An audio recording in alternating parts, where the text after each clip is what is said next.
We are live with Michelle Vick. We talk about health and spirituality. Today we are here and we are talking to Miss Rashanda Hawkins. Hey, girl. Hello. Woo! We are so glad you are here today. We are still talking about heart health. Right. It is one of the things that we are really, really focusing on this year is really having some conversations around heart health and what does it look like to make sure that our minds, bodies, and spirits are healthy, happy, and whole. And so as I reached out to the community and said, hey, let's have some conversations around this heart health piece, Rashanda reached out and said, hey, I want to talk about my story of heart health, of having some heart health issues. And so let's start there. Let's just let you introduce yourself. Hi, my name is Rashanda Hawkins, just turned 51. My heart health, it's been an interesting journey. I would say don't ignore listening to your body when you know something is not quite right. I am a person that will say, hey, I may just be a little bit tired, or, I was dismissive of what I was feeling. Mm. Mine actually started when I was 29. Oh, wow. I didn't quite feel like myself, but I didn't know Mhm. what it was. I was just kind of like, I was a little tired.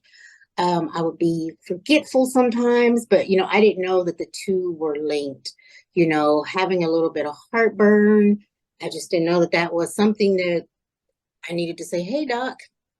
When I got to the point where, okay, I couldn't ignore that something was off, I Mhm. actually went to my doctor.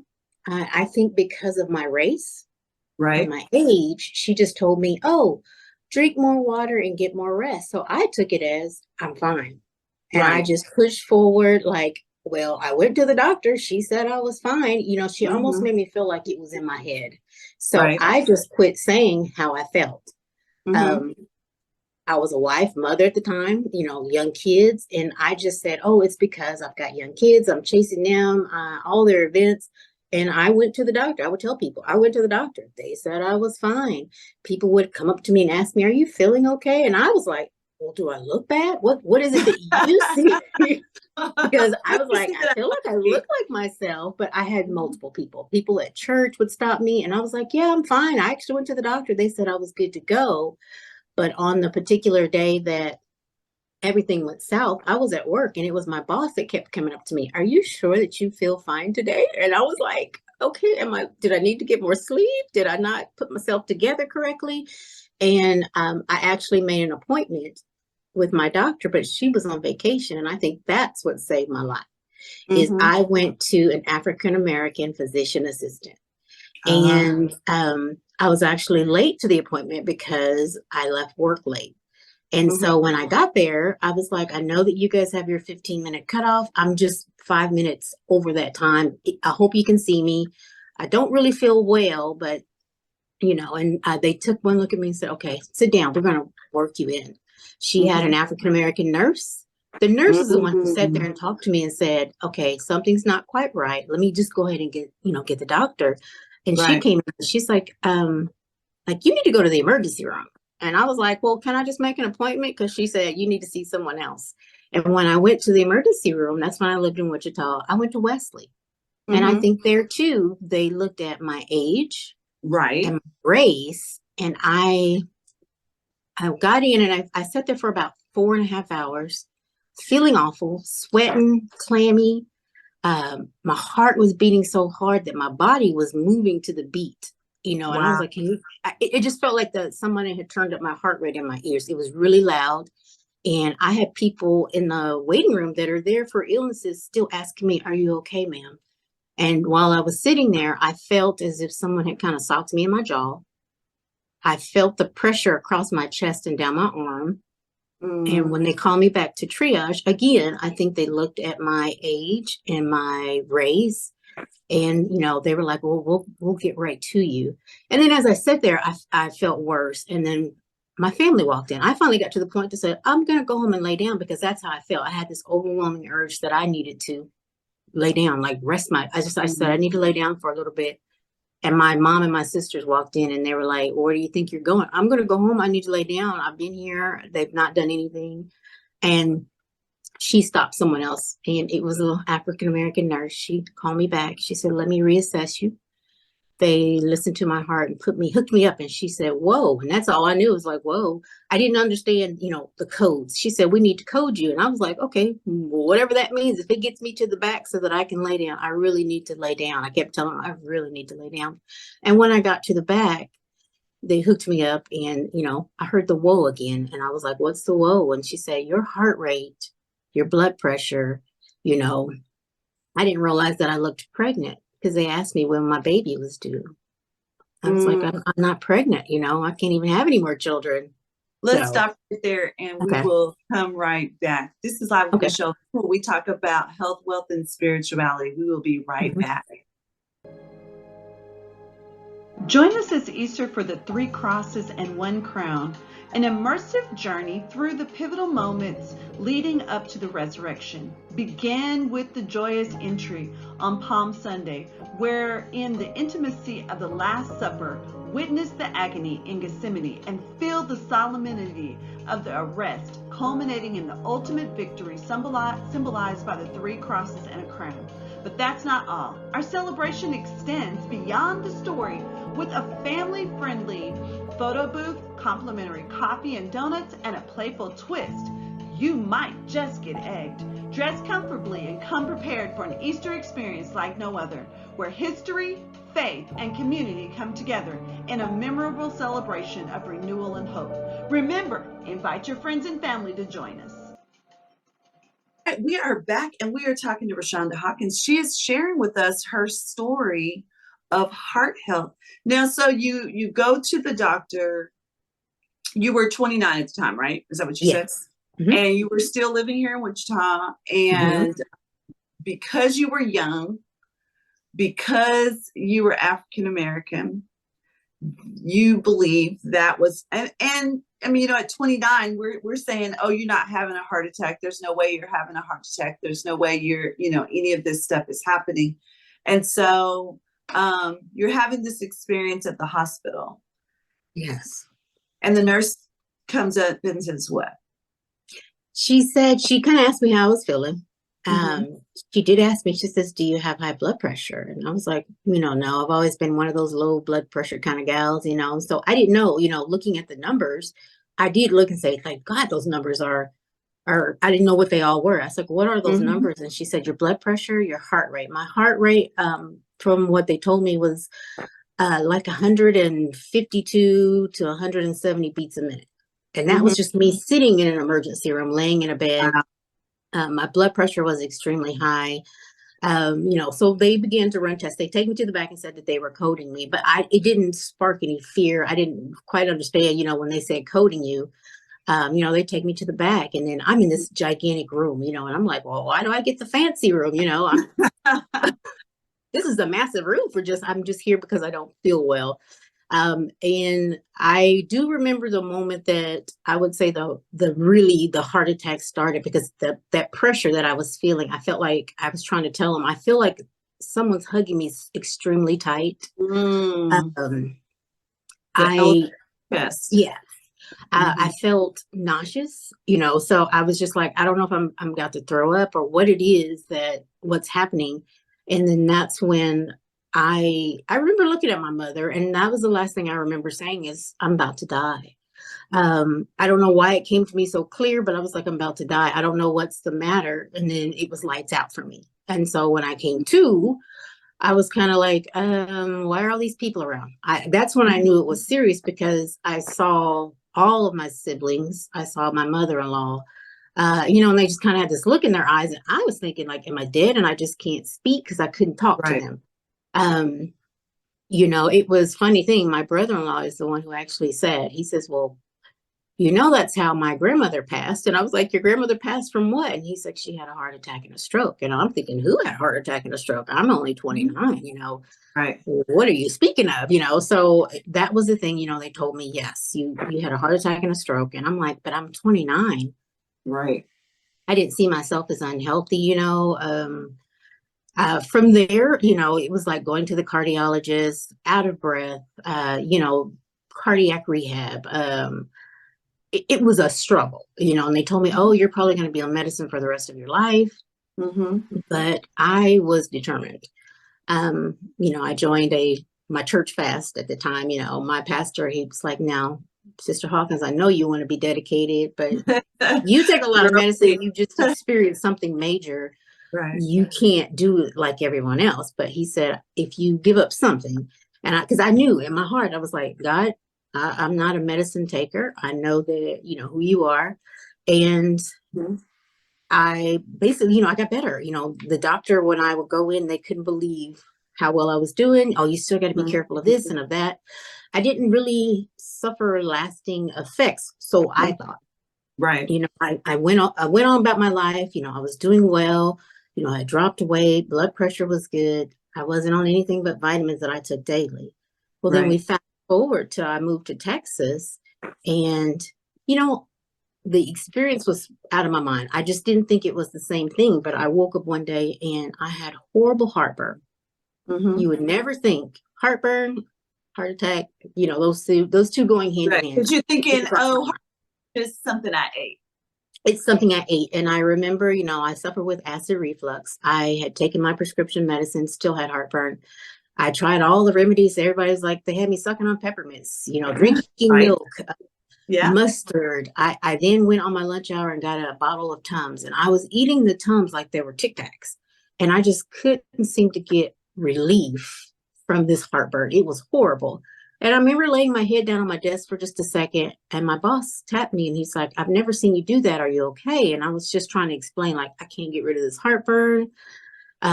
He said, I want you to go home. So I was like, no, I never leave work. And so I actually, when I left, I called the nurse line and I, from my insurance, and I was like, I don't know how to explain this, but I can't get rid of heartburn.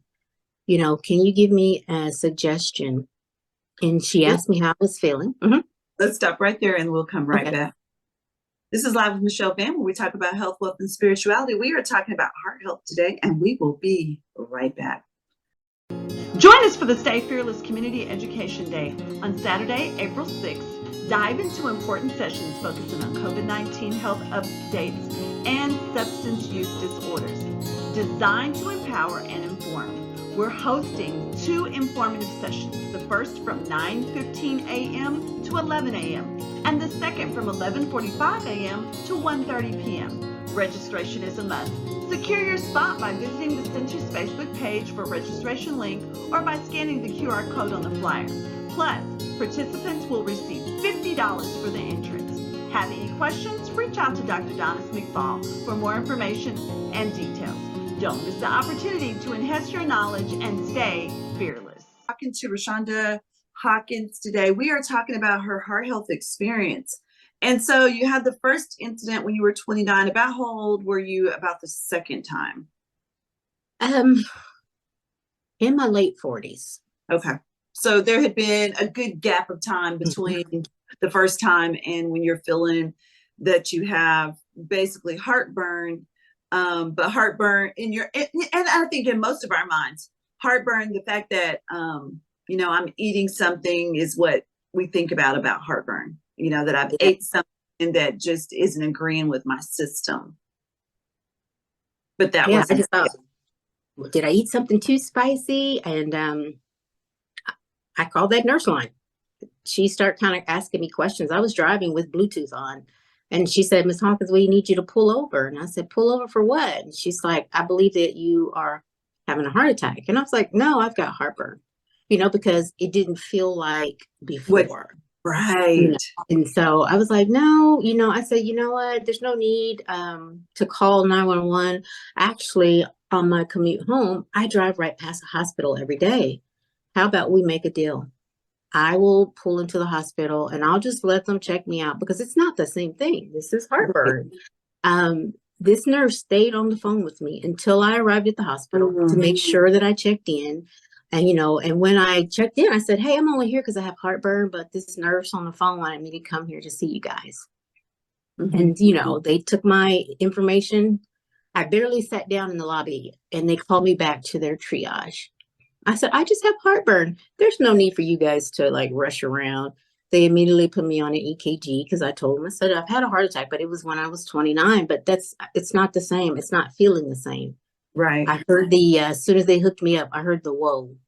And I was like, what's the whoa? And We're in the woe again. here in the whoa again. And so they brought a doctor to me. I wasn't in a traditional emergency room bed, but I was sitting back in a recliner. And he said, I want you to look at this poster. And I turned to look and he said, heart attack in women. And it said, heartburn was at the top of the list. Wow. And he said, based on your EKG and what you're feeling, he says, I can't let you leave. I can't let you go home. So, I've been in, communication with my husband, and I was like, hey, I have to stay in the hospital. He's like, what's going on? And I was like, well, I have heartburn, but they're saying it's my heart, and everybody comes, and sure enough, it was my heart. And I was like, well, how can this be? And so he told me, heartburn, how long has this heartburn been going on? I was like, well, today has been the worst. And I had a whole bottle of Tums. And he's like, you had a whole bottle of Tums? You should have been here this morning. Yeah. He said, you should have been here this morning. And I was like, oh, I just didn't know. I didn't know. It wasn't the same as what I felt before. Yeah. And so that opened up to, he said, I had been misdiagnosed that I have something called sick sinus syndrome. It probably was there when I was younger, but it was just missed. So my heart tends to go extremely fast. And then for some reason, it's like someone turns on a light switch, and then it's like once the light switch goes off, my heart rate plummets to where I would have blackouts. And I was like, I guess you're right. When I would stand up, I would get dizzy sometimes. Right. And so that led to me actually getting a pacemaker. At first I had to go back and forth with that idea, like, well, what is it going to do to my life? It hasn't done anything. It makes me more aware. I have to pay attention when I, feel things. On our free container gardening class for families, dive into the world of gardening with our interactive hands-on container gardening workshop, hosted at the center on April 6, 2024 from 2 to 4 p.m. This family-friendly event promises to equip you with all the skills you need to start your own container garden. Led by master gardeners from the Kansas State Extension Center, you'll learn about selecting containers, choosing plants, and maintaining a thriving garden in any space. This event is entirely free, but registration is required. Scan the QR code to secure your spot and embark on your gardening journey with us.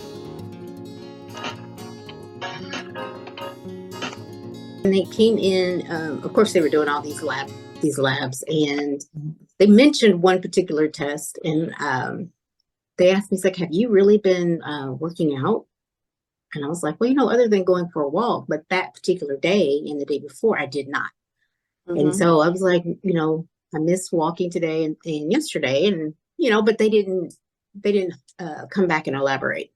But the actual nurse came back and she said, well, your lactic acid is like off the charts. But I didn't know what that meant, I was like, okay, so of course, what do? I got out WebMD and I'm Googling, what does it mean when your lactic acid is extremely high?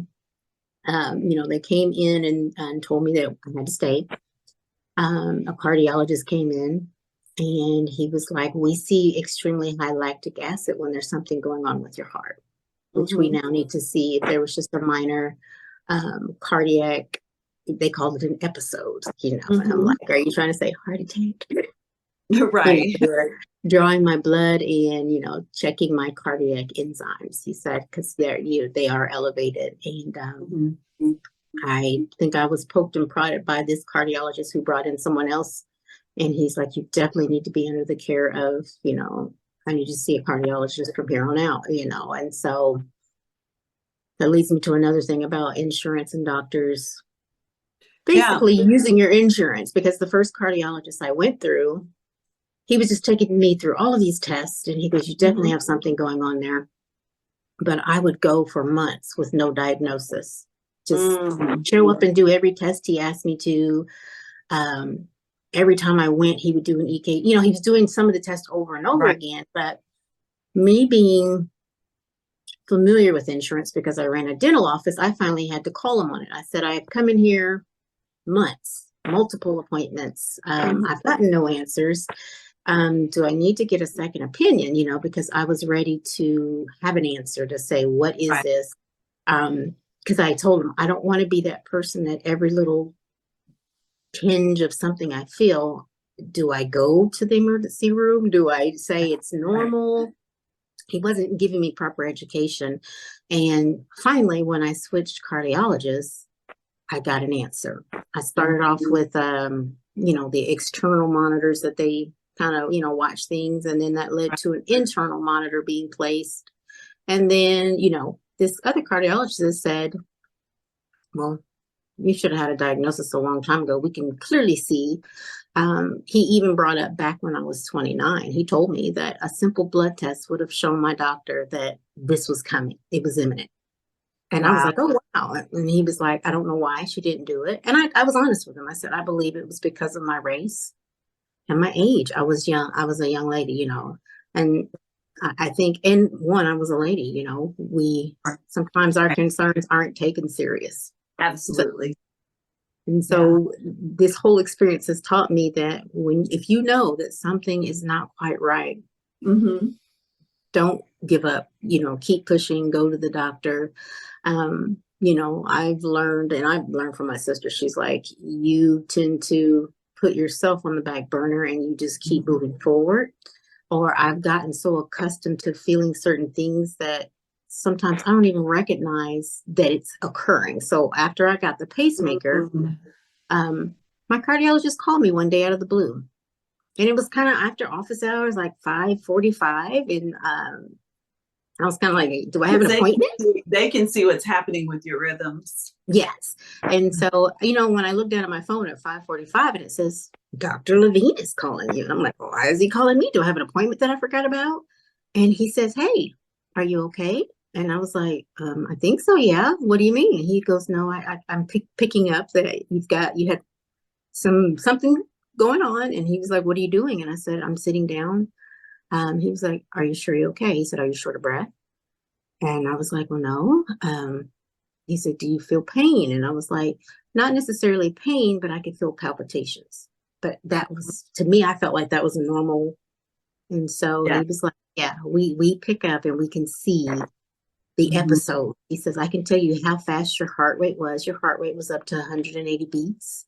How many seconds it lasted, you know, which is kind of neat. You know, I'm like, I'm in one part of you know, of Dallas, and they're on the other side of the earth to me. And he said, I can see it. But you can't be so accustomed to feeling a certain thing that you ignore it. That's good. That's good information.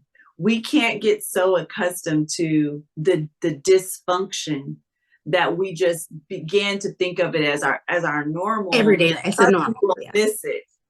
Yes. And so it was another episode like that where I felt like I had indigestion. I didn't think of it anything, you know, I put it in the back of my mind, and it literally woke me out of my sleep. And I was like, I shouldn't have laid down after eating. That's what I'm thinking, you know, indigestion. Right. Sure enough, when I went in, he goes, oh yeah, I picked up that episode. He said, did you use the nitroglycerin?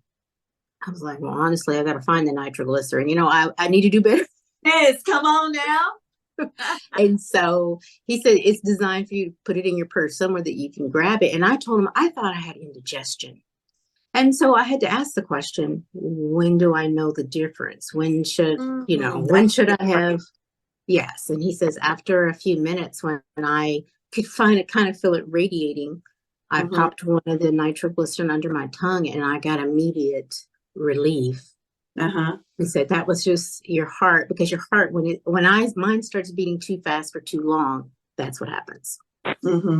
So, but we can't be comfortable with the dysfunction. And he says, you're doing amazing. You know, you're active, you know, I've kept my weight down. The other part of this is stress. Women in stress. I learned that from my first episode at the age of 29, stress. I don't lose sleep.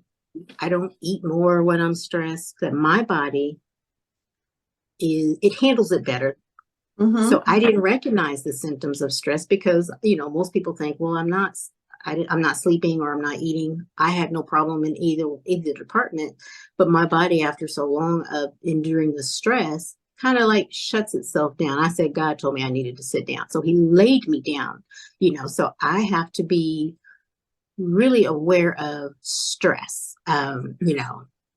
He said, because you as a woman, your body doesn't recognize it until it's ready to sit you down.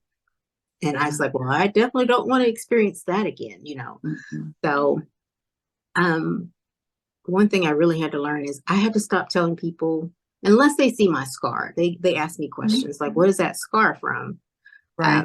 I often forget that I have a pacemaker Mhm. because I'm going running, I'm active, full of energy now. When everything was off, I would be extremely tired. I would go to bed at 8 o'clock some nights and I'd wake up in the morning and I felt like I hadn't gone to bed at all. But I Wow. didn't know it's because when your heart rate is off like that, it really does drain you. I didn't want people to treat me different. Uh-huh. Putting limitations on me. Oh no, you shouldn't be doing this. Why not? You know, Mhm. did I check with my cardiologist when I decided to take up running? I was just like, it was a challenge to me. I said, I'm not under any restrictions. And he was like, no, as long as you feel good, do it. So one day I just said, well, I've mastered this walking thing for hours and hours. Let me just see if I can run. And I taught myself how to run because me, as my younger self, never thought I was a runner.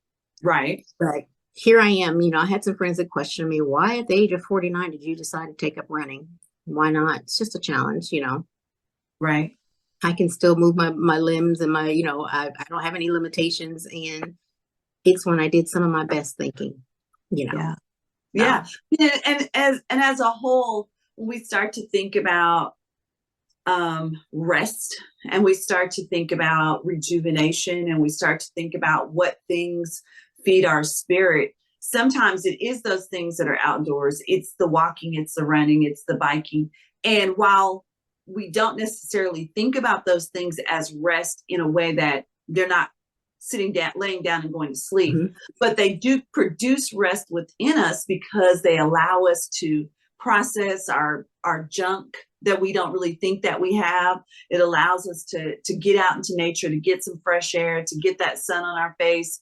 My husband and I were having that conversation this morning of we can't wait until the time changes so that the sun is up earlier and we're out there and able to get some sun.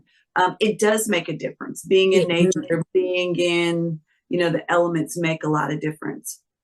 It is amazing how fast our time goes, and your story, and I wanted to make sure we got this because, so, and before we go, I just want to talk about this really quickly. Mhm. You have how many sisters? There are, good Lord, there's 9 of us total Not and 2 all boys. together. Yeah. Yes. And has anyone else had the same experience? Not exactly the same, but recently my oldest sister found out that she was missing. She was only, everyone should have 2 arteries. She only Right. had 1. Well, that Oh, one artery was blocked, right. over 50%. So, they realized that the chest pains and the things that she was experiencing, but she went through something similar where they kept saying, oh, nothing is the matter. Mhm. It's almost like it's in your mind. Right. And she had to continue to push, and another cardiologist found it. So, I always talk to them. What I feel may not be what you're feeling, but if you Mhm. feel anything as far as nausea, heartburn, those are things as women that we need to look at that could be saying you're Jaw having something, jaw pain, because I felt like somebody had sucked me in my jaw. It's an indication that you need to go get further testing. And so I had some other of my siblings that have gone through it. I have an aunt on my dad's side that has the exact same diagnosis that I have. So I was able to, walk her through things to ask, the tests that she needed to have. Mhm. I'm a firm believer that it just happened to you, but it was an experience or a lesson for me to learn so that I can help another lady Right. through this And to navigate. too is that there are some genetic ties, and that's why I ask you that question because I know I taught several of your sisters.